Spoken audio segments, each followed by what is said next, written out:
How did you learn about product sourcing? Before selling on Amazon, I had actually had a Poshmark and eBay side hustle, How did you find the first item to sell on Amazon? and I do have a full-time job as well. For so long, I just didn't understand how valuable my time was. So that is one of the challenges. I feel like every niche has its pros and cons. That is a huge mistake. I think that's Hello ladies and gentlemen, today BQool invited Isabelle, a young Amazon seller who's still combining a full-time job together with her Amazon business. Today she will share with us how did she get started, how she's planning to turn Amazon into a full-time business, and much more useful information for everyone who watches this video. So ladies and gentlemen, let's welcome Isabelle on our channel.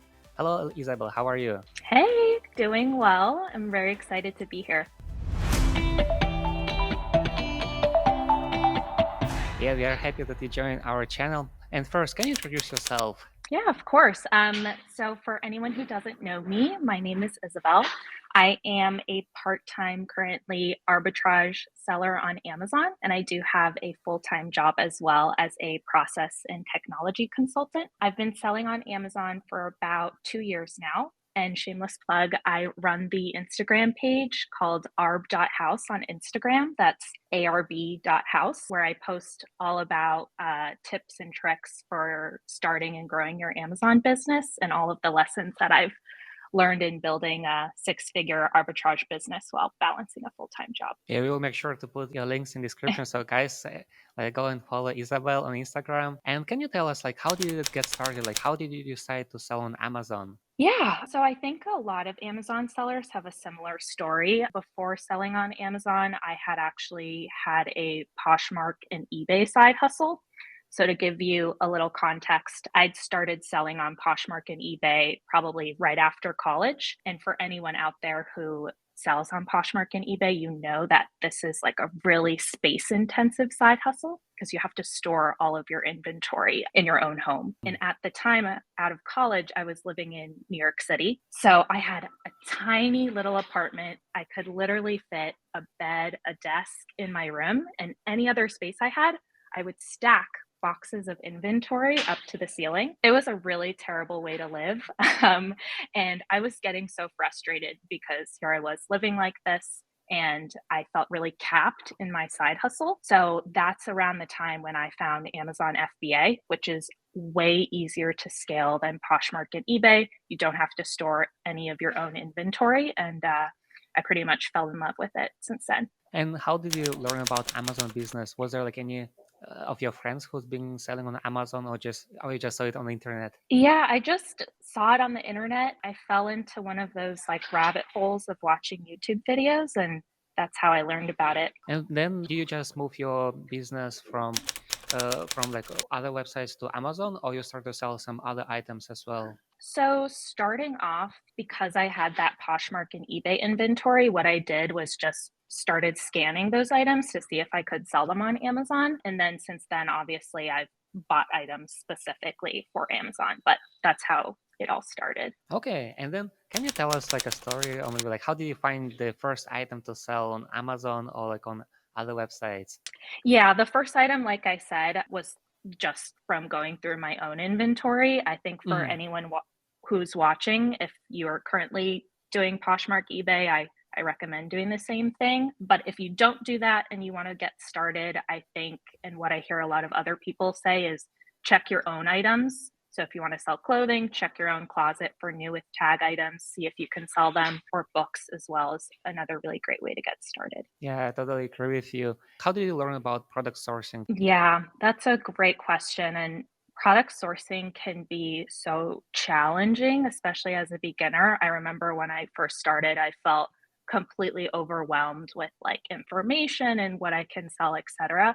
How I learned personally is by following a lot of other Amazon influencers in the space, as well as just a lot of my own trial and error. I will also say I know sourcing is like a really big pain point for a lot of beginners. So on my page on Instagram, every week I do like to post free leads just to help people learn about sourcing, some of the things that I look for. And I did also just recently release a full sourcing guide, which just goes through all of the specific steps that I personally look out for when sourcing, just to make it a lot less overwhelming of a process for Mm. beginners. Yeah, that's great. That I'm happy that you can share like all the knowledge you learned and accumulated on during your journey on Amazon. And can you tell us more about what kind of products do you sell right now? Like, or what kind of niches or categories like are you selling in? Yeah, so currently I specialize in sourcing mostly clothing and accessory products. I am also trying to learn more about cosmetics in that space as well. And for the clothing products, like, is there like a high return or not? So that is one of the challenges. I feel like every niche has its pros and cons. For clothing specifically, within that niche, there are certain types of products that do have lower return rates. From my personal experience, I found things that like stretch typically have a lower return rate for one. So there are certain things within that that you can look out for, but yes, that is definitely a pain point of the clothing niche generally. But you're basically trying to find some niches or some products that you won't have the higher return rate. Yeah, absolutely. So I'm always testing different ASINs and products. But yeah, there are some specific product categories that I do look out for. Another great hack or tip is just jewelry in general. I found that Hmm. has a much lower return rate than like clothing pieces. But jewelry, like, will it have like a higher investment needed or not? No, not necessarily. Sometimes it's actually quite low investment, maybe like $10 to $15 cost of goods. Oh, okay. So it's not that bad. And then, like, let's say, like, No. if someone wants to sell on Amazon, like, is there like any specific categories or niches you would recommend them besides jewelry? I will say I think there are so many great niches out there on Amazon. What works for me may not necessarily work for you. I definitely do recommend picking a niche and not just trying to source everything. That is very difficult to do. What I Hmm. will say to help you decide on what niche to pick, number one, pick something that you're interested in or at least willing to like scroll through products for hours to source. I love clothing. When I source, I just feel like I'm shopping and it's fun. But if I did something like selling light bulbs, I would fall asleep after scrolling for 2 minutes. It's just not going to work for me. And then number two, just understanding how Amazon's fee structure works. Definitely pick something small, light, that's going to fit in a shoebox. But yeah, I think clothing accessories that works for me, but maybe not necessarily somebody else. Yeah, right, right. And you always want to find something that have the knowledge, right? Maybe you know a little about jewelry or like about clothes, so it's going to be easier for you to resell those products. So yeah, thanks for Exactly. sharing that. And Yeah. because I know that you still combine your like full time job and also you post on Instagram. I think like almost every day, right? So can you describe your day like in your life? Like how do you plan your day? How do you how you're able to finish all the different tasks? And yeah, can you describe your day? Like what things do you do during the day? And I think it will be Oh, interesting to learn. yeah. In one word, really busy. But to tell you a little bit more, yeah, my day typically starts off pretty early. Not, I'm not a super morning person, but I'll wake up at like 7:30. First thing I do is check in on my Amazon business, see what type of sales I made overnight, or if there's anything pressing that I need to work on for the day. And then typically my meetings for my full time job start right at 8 a.m.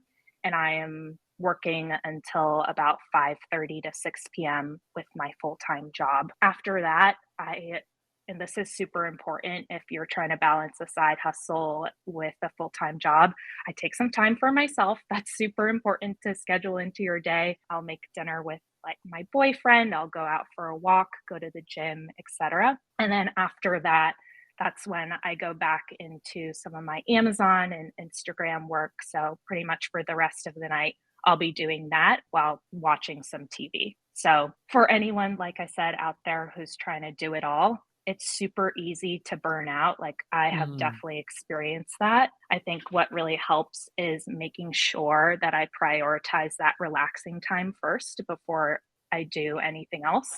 and just trying to work in Amazon around my day rather than letting Amazon take over my whole life.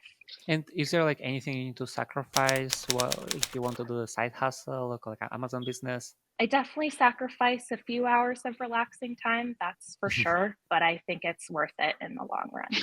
Okay, perfect. And how about like your weekends? Like, do you work more on Amazon business on the weekends, or more like on your social media, or you just try to rest Yeah. on? I definitely try to hang out with friends, rest, do some things for myself, but the weekends is when I pretty much do all of my filming for the week for my Instagram page. So I try to batch it up front and then I can just do some little editing throughout the week and post. But yeah, so it's a little bit of still working weekend balanced with some fun time too. Right. And then I'm kind of curious, like, what actually makes you happier, like your full-time job or your like Amazon business? Oh gosh, I can't answer that question. Who knows if my boss could be watching? No. Um, I think they both fulfill me in very different ways. My job in consulting definitely pulls at a side of my brain that my Amazon business doesn't. So I wouldn't say like I love one way more than the other, but yeah, hopefully that answers your question. Yeah, it does. And then I kind of want to ask your opinion about retail arbitrage, online arbitrage, and wholesale. Like, what do you think about those business models? Yeah, so I do 100% online arbitrage. When I first started, I did do some retail arbitrage as well. What I found for myself is that retail arbitrage is just not an efficient use of my time. To go to the store to try and source, it's just not time efficient, and time is super valuable for me. So I do 100% OA. And in the future, are you planning to do like a wholesale or like maybe a private label? Yeah, I think wholesale is something that I would be interested in exploring. Private label is something I've actually tried in the past and failed miserably at. But I think that in the future, I will definitely try it again. Just building a brand, there's so much equity and extra value in that. It is definitely more challenging, but I think it's something that I would give give a go again. And can you tell us more about like your previous experience with private label? Like, how was it? What kind of products did you sell? And what kind of challenges did you face? Oh my god, it's like such a horror story. I don't even know if I wanna relive it telling you. But first of all, I tried to do it with my boyfriend. What we did was we basically followed like what we saw some influencers saying. We followed all the steps, downloaded like Helium 10, searched for a product with low competition, but high sales volume, etc. And we ended up selling a product that we completely didn't understand, which were dog blankets. And I think that's the first part where we went wrong. We completely did not understand what the product was used for, what made it a good product, etc. So what we had a lot of challenges with were return rates because we had a really terrible product.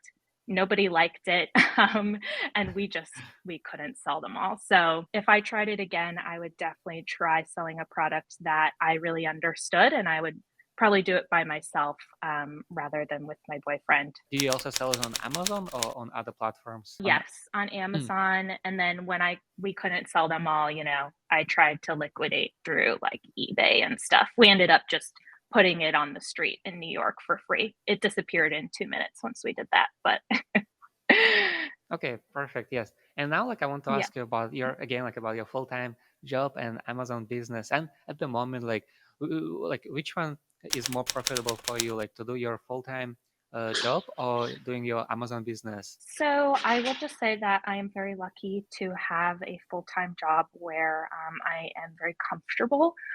So currently, if we're talking Amazon profits to full-time job, I make more doing my full-time job. However, at the current growth rate of my Amazon business, I don't know how long that will last. Mm-hmm. So we'll have to wait and see.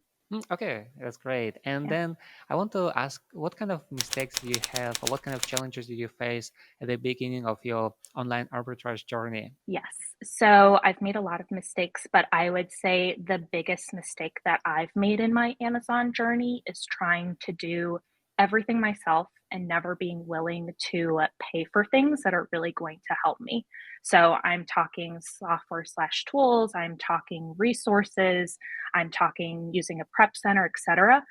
For so long, I just didn't understand how valuable my time was. And I tried to be scrappy and do everything myself. That is a huge mistake. I think that's something that a lot of beginners probably struggle with.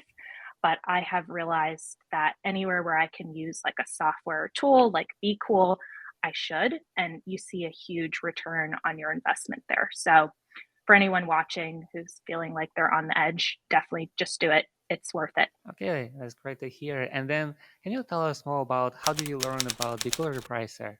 Yeah, so I learned about BQool, I think subtly just through watching other Amazon influencers in the space, but I didn't really decide to use it until I sat down and did my own research. The reason why I decided to go with BQool is, in my opinion, it's totally the most cost effective resource out there for what you get. It's really the best bang for your buck. And then, how did BQool help your business on Amazon? Oh my gosh, BQool has been such a help to my business. I think from when I started using BQool, I have doubled my buy box wins. It's really been so great, and in my opinion, it's a total no brainer. Okay, well, that's perfect. Yeah, we're happy to hear that it helps you. And then I want to ask, like, do you outsource your Amazon business to like maybe like you hire like Amazon VAs? And what do you think about outsourcing? I think outsourcing is great. I think any great business cannot survive without starting to outsource.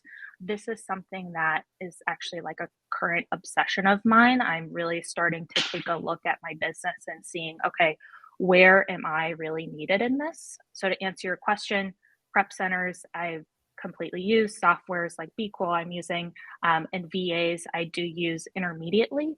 I am in the process of trying to find someone who's going to help me out on a little bit more of like a full time basis. But if anyone who's watching is starting to think about that, definitely follow me on Instagram. I will start posting much more about this, I'm sure, because this is my latest obsession. Okay, perfect. And then can you tell us more about the prep center and maybe like you have like some tips? How can people find a good prep center or when they should start working with one? Ah, yes. So Prep Center, when you should start looking for one, Prep Centers typically have certain benchmarks that you need to hit. I think the lowest that I've heard is maybe 200 to 250 units a month. If you're anywhere below that, you're probably going to have a hard time finding a prep center that will accept you. But for me, once you hit that volume, I think getting a prep center is definitely worth it. And to find one, I just found one through Google and doing some research online. I think also reaching out to others who sell on Amazon and just getting recommendations is a great way to find a prep center too. Thank you. Thank you for sharing that. And now I want to ask about like how many hours do you put into your Amazon business, like a day or maybe like a week? Yeah, a day, I'm going to exclude anything that I do for Instagram because honestly, that is way more time consuming. But working on the business solely, I think at this point, I'm thinking like a weekday, it's probably going to be an hour to 2 hours. Maybe if it's something really crazy, it'll be a little bit more than that. But like I said, I'm in the process of really trying to outsource and automate. So hopefully I get that time down in the future. And then how is it different compared to when you just started out? Like, was it like way more time you had to spend on Amazon, or it was pretty much the similar?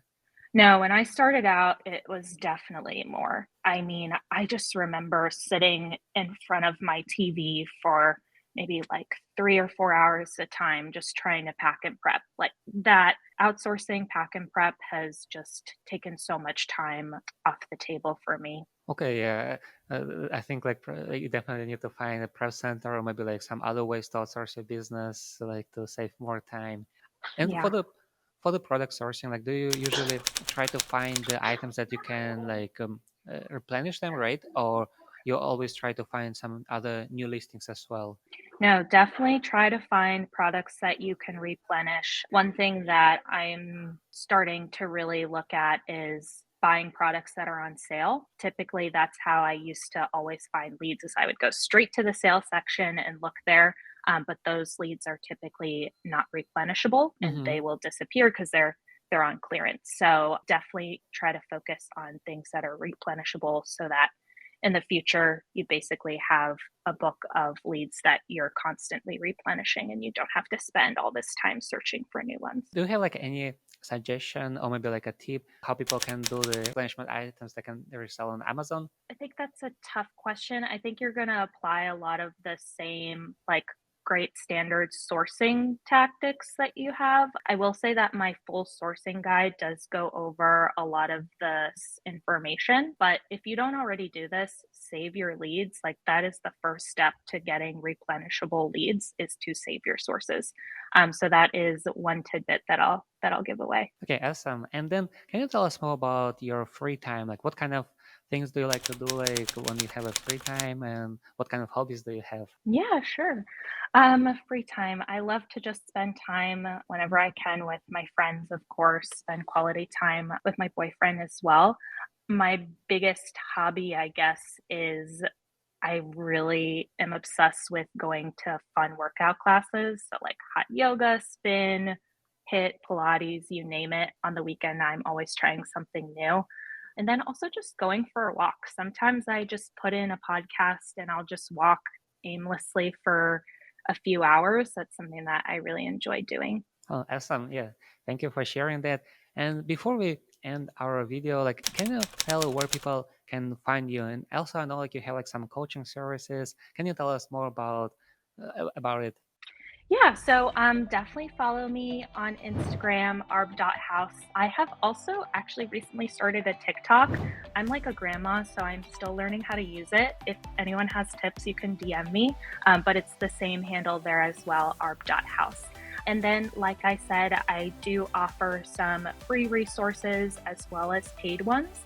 You can access everything in my bio. I price them super affordably compared to what is on the market currently and has some really great tips on how to build your business and be really efficient with your time. Because, like I said, that is my obsession as a busy lady.